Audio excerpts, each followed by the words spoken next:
Pembacaan Alkitab dalam Kitab Hakim-Hakim pasal 19 dan 20. Hakim-Hakim 19. Perbuatan noda di Gibeon. Terjadilah pada zaman itu, ketika tidak ada raja di Israel, bahwa di balik pegunungan Efraim ada seorang Lewi tinggal sebagai pendatang. Ia mengambil seorang gundik dari Betlehem Yehuda. Tetapi gundiknya itu berlaku serong terhadap dia dan pergi daripadanya ke rumah ayahnya di Betlehem Yehuda, lalu tinggal di sana 4 bulan lamanya. Berkemaslah suaminya itu, lalu pergi menyusul perempuan itu untuk membujuk dia dan membawanya kembali. Bersama-sama dia, bujangnya, dan sepasang keledai. Ketika perempuan muda itu membawa dia masuk ke rumah ayahnya, dan ketika ayah itu melihat dia, maka bersukacitalah ia mendapatkannya.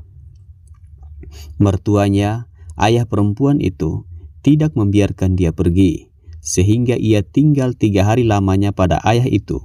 Mereka makan, minum, dan bermalam di sana.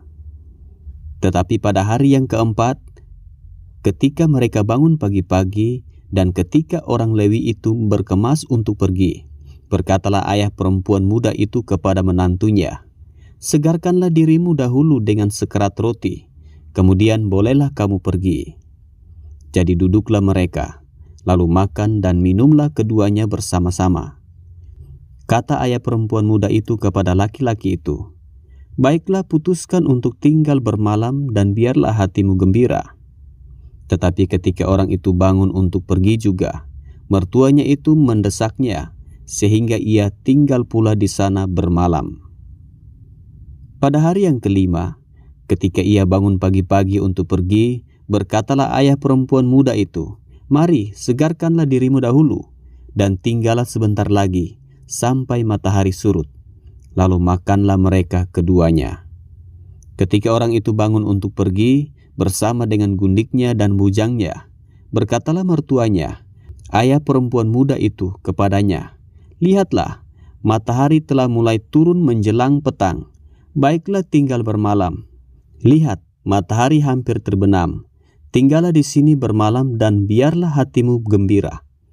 Maka besok kamu dapat bangun pagi-pagi untuk berjalan dan pulang ke rumahmu." Tetapi orang itu tidak mau tinggal bermalam. Ia berkemas lalu pergi. Demikian sampailah ia di daerah yang berhadapan dengan Yebus. Itulah Yerusalem. Bersama-sama dengan dia ada sepasang keledai yang berpelana dan gundiknya juga. Ketika mereka dekat ke Yebus dan ketika matahari telah sangat rendah, berkatalah bujang itu kepada tuannya, "Marilah kita singgah ke kota orang Yebus ini dan bermalam di situ." Tetapi tuannya menjawabnya, "Kita tidak akan singgah di kota asing yang bukan kepunyaan orang Israel, tetapi kita akan berjalan terus sampai ke Gibea." Lagi katanya kepadanya, "Marilah kita berjalan sampai ke sana, satu tempat yang di sana, dan bermalam di Gibea dan di Rama." Lalu berjalanlah mereka melanjutkan perjalanannya, dan matahari terbenam ketika mereka dekat Gibea kepunyaan suku Benyamin. Sebab itu singgahlah mereka di Gibea, lalu masuk untuk bermalam di situ, dan setelah sampai, duduklah mereka di tanah lapang kota. Tetapi tidak ada seorang pun yang mengajak mereka ke rumah untuk bermalam. Tetapi datanglah pada malam itu seorang tua yang pulang dari pekerjaannya di ladang. Orang itu berasal dari pegunungan Efraim dan tinggal di Gibea sebagai pendatang. Tetapi penduduk tempat itu adalah orang Benyamin. Ketika ia mengangkat mukanya dan melihat orang yang dalam perjalanan itu di tanah lapang kota, berkatalah orang tua itu, "Kemanakah engkau pergi dan dari manakah engkau datang?" Jawabnya kepadanya, "Kami sedang dalam perjalanan dari Betlehem Yehuda ke balik pegunungan Efraim. Dari sanalah aku berasal. Aku tadinya pergi ke Betlehem Yehuda dan sekarang sedang berjalan pulang ke rumah. Tetapi tidak ada orang yang mengajak aku ke rumahnya. Walaupun ada padaku jerami dan makanan untuk keledai kami, pula roti dan anggur untuk aku sendiri, untuk hambamu perempuan ini dan untuk bujang yang bersama-sama dengan hambamu ini, kami tidak kekurangan sesuatu." Lalu berkatalah orang tua itu, "Jangan khawatir, segala yang engkau perlukan biarlah aku yang menanggung, tetapi janganlah engkau bermalam di tanah lapang kota ini."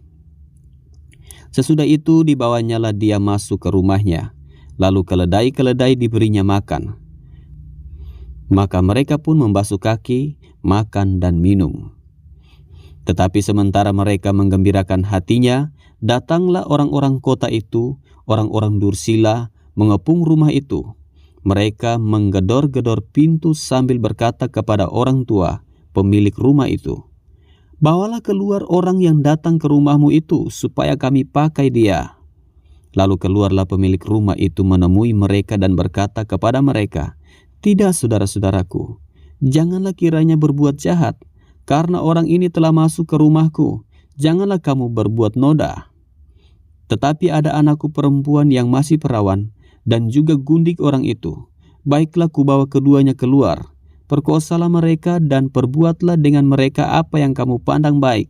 Tetapi terhadap orang ini janganlah kamu berbuat noda." Tetapi orang-orang itu tidak mau mendengarkan perkataannya. Lalu orang Lewi itu menangkap gundiknya dan membawanya kepada mereka keluar.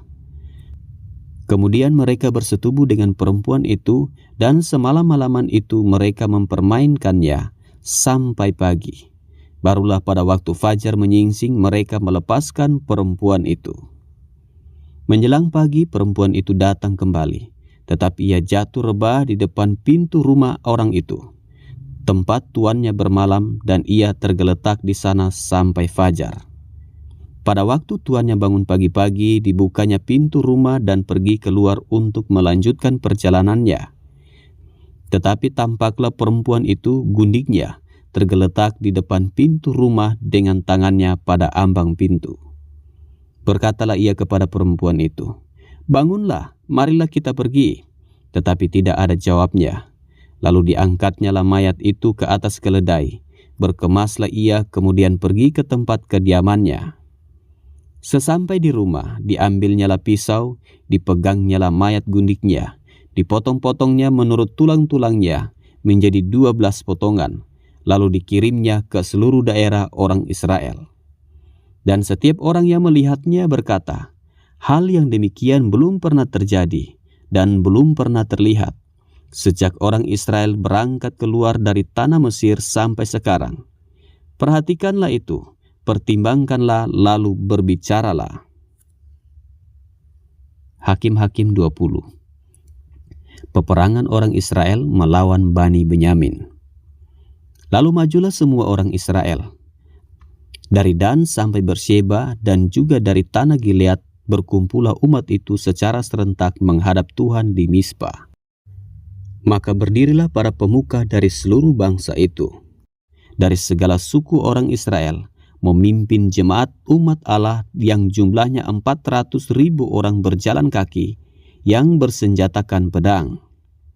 Kedengaranlah kepada Bani Benyamin bahwa orang Israel telah maju ke Mispa. Berkatalah orang Israel, "Ceritakan bagaimana kejahatan itu terjadi."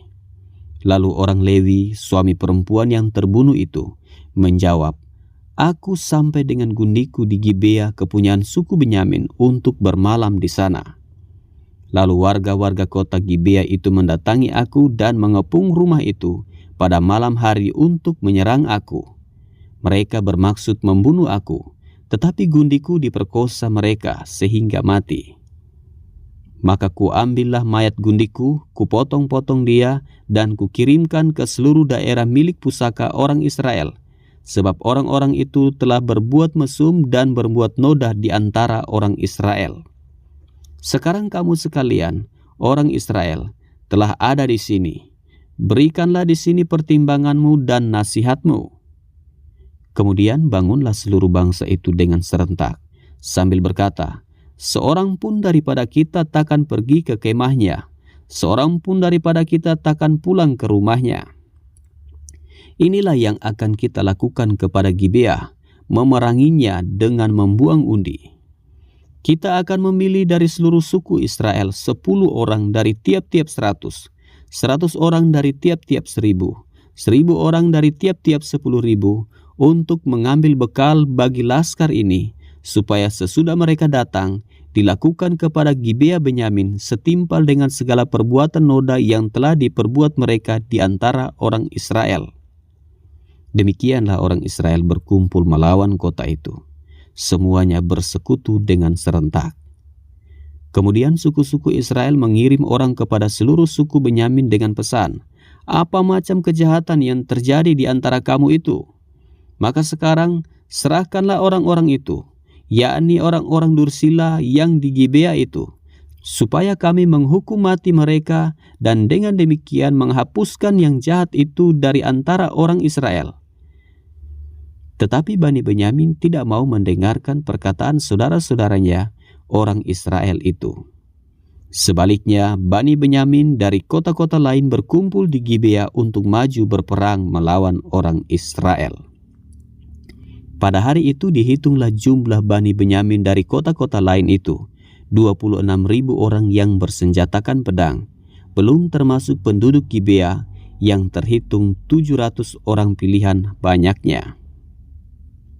Dari segala laskar ini ada 700 orang pilihan yang kidal, dan setiap orang dari mereka dapat mengumban dengan tidak pernah meleset sampai sehelai rambut pun. Juga orang-orang Israel dihitung jumlahnya, dengan tidak termasuk suku Benyamin, ada 400.000 orang yang bersenjatakan pedang, semuanya itu prajurit. Lalu orang Israel berangkat dan maju ke Betel. Di sana mereka bertanya kepada Allah, "Siapakah dari kami yang lebih dahulu maju berperang melawan Bani Benyamin?" Jawab Tuhan, "Suku Yehudalah lebih dahulu." Lalu orang-orang Israel bangun pagi-pagi dan berkemah mengepung Gibea. Kemudian majulah orang-orang Israel berperang melawan suku Benyamin. Orang-orang Israel mengatur barisan perangnya melawan mereka dekat Gibea. Juga Bani Benyamin maju menyerang dari Gibea dan menggugurkan ke bumi 22.000 orang dari antara orang Israel pada hari itu. Tetapi laskar orang Israel mengumpulkan segenap kekuatannya, lalu mengatur pula barisan perangnya di tempat mereka mengatur barisannya semula. Kemudian pergilah orang-orang Israel, lalu menangis di hadapan Tuhan sampai petang. Sesudah itu mereka bertanya kepada Tuhan, "Akan pergi pulakah kami berperang melawan Bani Benyamin, saudara kami itu?" Jawab Tuhan, "Majulah melawan mereka." Tetapi ketika orang-orang Israel pada hari kedua sampai di dekat Bani Benyamin, maka pada hari kedua itu majulah suku Benyamin dari Gibea menyerbu mereka, dan digugurkannya pula ke bumi 18.000 orang di antara orang-orang Israel, semuanya orang-orang yang bersenjatakan pedang. Kemudian pergilah semua orang Israel, yakni seluruh bangsa itu, lalu sampai di Betel. Di sana mereka tinggal menangis di hadapan Tuhan, berpuasa sampai senja pada hari itu, dan mempersembahkan korban bakaran dan korban keselamatan di hadapan Tuhan. Dan orang-orang Israel bertanya kepada Tuhan. Pada waktu itu ada di sana tabut perjanjian Allah. Dan Pinehas bin Eleazar bin Harun menjadi imam Allah pada waktu itu. Kata mereka, "Haruskah kami maju sekali lagi untuk berperang melawan Bani Benyamin, saudara kami itu? Atau haruskah kami hentikan itu?" Jawab Tuhan, "Majulah, sebab besok aku akan menyerahkan mereka ke dalam tanganmu." Lalu orang Israel menempatkan penghadang-penghadang sekeliling Gibea. Pada hari ketiga majulah orang-orang Israel melawan Bani Benyamin dan mengatur barisannya melawan Gibea seperti yang sudah-sudah. Maka majulah Bani Benyamin menyerbu laskar itu. Mereka terpancing dari kota, dan seperti yang sudah-sudah, mereka mulai menyerang laskar itu pada kedua jalan raya, yang satu menuju ke Betel dan yang lain ke Gibea melalui padang, sehingga terbunuhlah beberapa orang, kira-kira 30 orang di antara orang Israel. Maka kata Bani Benyamin, "Orang-orang itu telah terpukul kalah oleh kita seperti semula, Tetapi orang-orang Israel telah bermufakat lebih dahulu. Marilah kita lari dan memancing mereka dari kota ke jalan-jalan raya. Jadi orang Israel bangun dari tempatnya dan mengatur barisannya di Baal Tamar. Sedang orang Israel yang menghadang itu tiba-tiba keluar dari tempatnya, yakni tempat terbuka dekat Geba. Dan sampai di depan Gibea, sebanyak 10.000 orang pilihan dari seluruh Israel. Pertempuran itu dahsyat, tetapi Bani Benyamin tidak tahu bahwa malapetaka datang menimpa mereka. Tuhan membuat suku Benyamin terpukul kalah oleh orang Israel, dan pada hari itu orang-orang Israel memusnahkan dari antara suku Benyamin 25.100 orang, semuanya orang-orang yang bersenjatakan pedang. Bani Benyamin melihat bahwa mereka telah terpukul kalah, sementara orang-orang Israel agak mundur di depan suku Benyamin, sebab mereka mempercayai penghadang-penghadang yang ditempatkan mereka untuk menyerang Gibea. Maka segeralah penghadang-penghadang itu menyerbu Gibea. Mereka bergerak maju dan memukul seluruh kota itu dengan mata pedang. Tetapi orang-orang Israel telah bermufakat dengan penghadang-penghadang itu untuk menaikkan gumpalan asap tebal dari kota itu. Ketika orang-orang Israel mundur dalam pertempuran itu, maka suku Benyamin mulai menyerang orang Israel, sehingga terbunuh kira-kira 30 orang. Karena pikir mereka, tentulah orang-orang itu terpukul kalah sama sekali oleh kita seperti dalam pertempuran yang dahulu.